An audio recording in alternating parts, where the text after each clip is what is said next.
গরমে দুপুরের শেষ পাতে চাটনি খেতে ভালোবাসে না এমন মানুষ খুব কমই খুঁজে পাওয়া যাবে।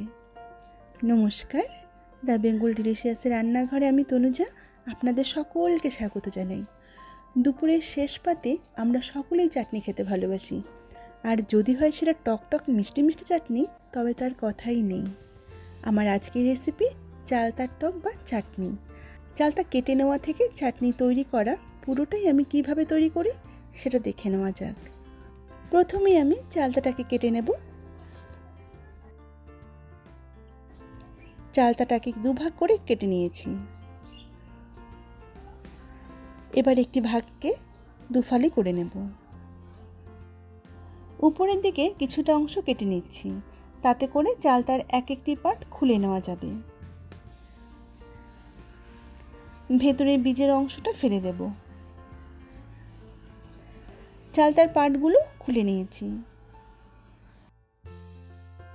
এবার চালতার পেছনের অংশে যে খোসাটা আছে সেটাকে কেটে নেব।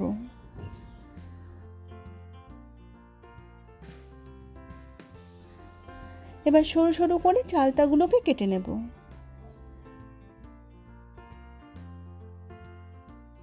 চালতার ভেতরের অংশটা ছোলার প্রয়োজন নেই। দেখুন, এভাবেই আমি পুরো চালতাটা কেটে নেব।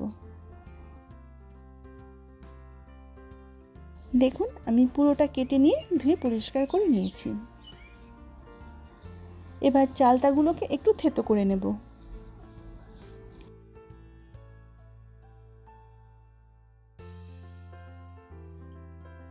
সবগুলো চালতা থেতো করে নেওয়া হয়ে গেছে। এবার একটি কড়াইতে সরষের তেল গরম করে নিয়ে দিচ্ছি দুটো শুকনো লঙ্কা আর হাফ চামচেরও কম সর্ষে। কয়েক সেকেন্ড নেড়ে চেড়ে নিয়ে কেটে রাখা চালতাগুলো দিয়ে দেব। 2-3 মিনিটের মতো নেড়ে চেড়ে চালতাটাকে ভেজে নেব।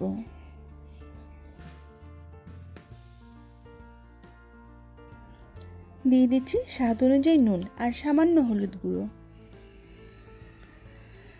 আবারও নুন হলুদের সাথে চালতাটাকে আরও কিছুক্ষণ নেড়ে চেড়ে নেব।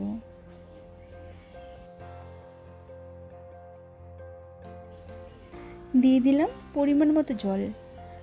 জলটা কিন্তু আপনাদের যতটা প্রয়োজন সেই পরিমাণেই দেবেন। নেড়ে চেড়ে নিয়ে 10 মিনিট মিডিয়াম টু লো ফ্লেমে ঢাকা দিয়ে ফুটতে দেব।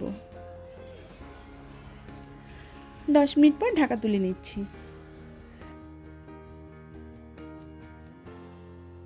চালতাগুলো কিন্তু বেশ ভালোভাবে সেদ্ধ হয়ে গেছে।